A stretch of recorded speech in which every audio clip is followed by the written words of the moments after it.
as a runner, our biggest tool is our feet and the shoes that we are wearing. And so in this video, I'm going to go over the different kinds of shoes you may want, and then how you know they're done and when you might need to get a new pair. So first things first, if 80% of your runs are easy, conversational pace, time on your feet, we are looking for a daily trainer. This is the shoe that you can wear comfortably, that you can wear on the road, maybe on the treadmill, anything that you could do. Any place that you could run. And so that for me is my Hoka Clifton. And this shoe is where I do almost every single one of my runs. And this is my mid-week shoe. By that, I mean, those are my 3 runs per week that are by my vitamin C of running, essentially. Now, the one caveat to that is in a long run, I will wear a wide. For myself, living in South Florida, my foot swells on the longer runs with the humidity. And so I do opt for the wide. And that's why I have a different shoe size for the long run shoe. Now, what I do recommend is having one pair of shoes for your weekly runs and then one pair for your longer runs. It will help out with the longevity and lifespan of the shoe. This is now where it starts to get a little bit tricky.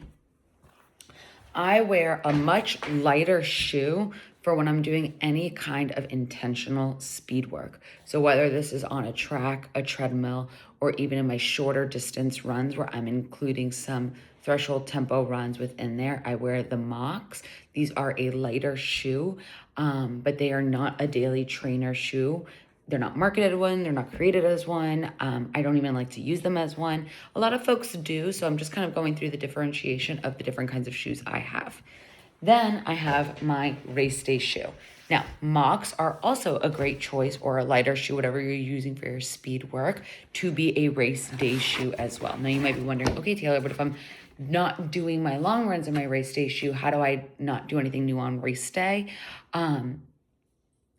With race-specific shoes, you are essentially facilitating a different kind of running and experience.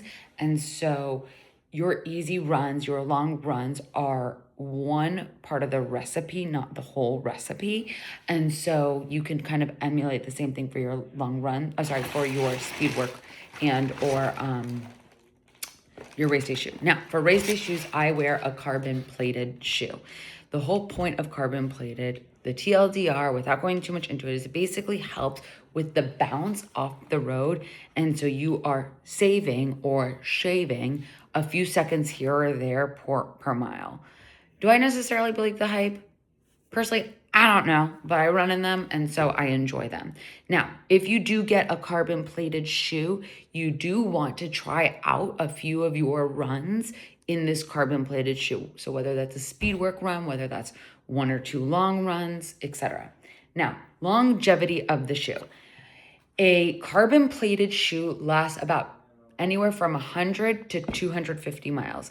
These are more expensive, and so these are not the shoes that you do want to be doing all your runs in. They're kind of saved for that race pace and then 1 or 2 extra runs beforehand to kind of try them out and see how you experiment with them.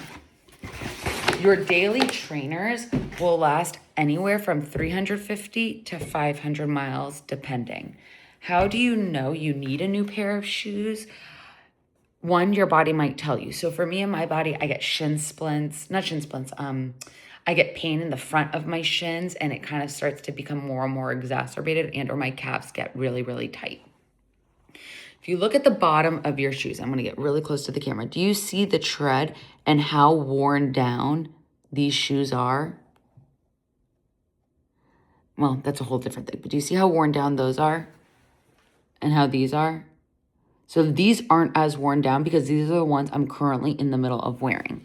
If we look at the tread, how they no longer have any definition, especially where I strike, that is, these shoes are done. These have now become my walking shoes, gardening shoes, around the house shoes. I am no longer running in these. These are the ones that I continue to run in. I'll show you another pair of tread being done just so you can kind of see the difference, right? Like these are not running. I am no longer running in them. That is, these are now retired. These are done. Now, you might be wondering, okay, Taylor, when I'm done with the shoes, what can I do with them? You can walk in them. You can donate them to Sneaker Impact. You can bless and release them. And so saying a little mantra, a little thank you to them for doing what they need to do, and then letting them go. When you get a new pair, I like to sage them and sit with them and just be like, thank you so much. I'm so excited to wear you and try all these new things that I'll be doing with you. I'm going to send up another tutorial on putting on your shoes. And so if you're curious about how to put your shoes on and off, I'll upload that. You'll see that in the YouTube series following this one. All right, y'all. Let me know any questions you have in terms of a personal stuff with this kind of stuff. If you are located in Fort Lauderdale, I highly recommend Runners Depot. If you're located in Miami, I run. If not, Fleet Feet do tend to be across the country for my folks that are not South Florida based. And I do highly recommend going to get fitted for your shoe. And I'll do another video on that shortly.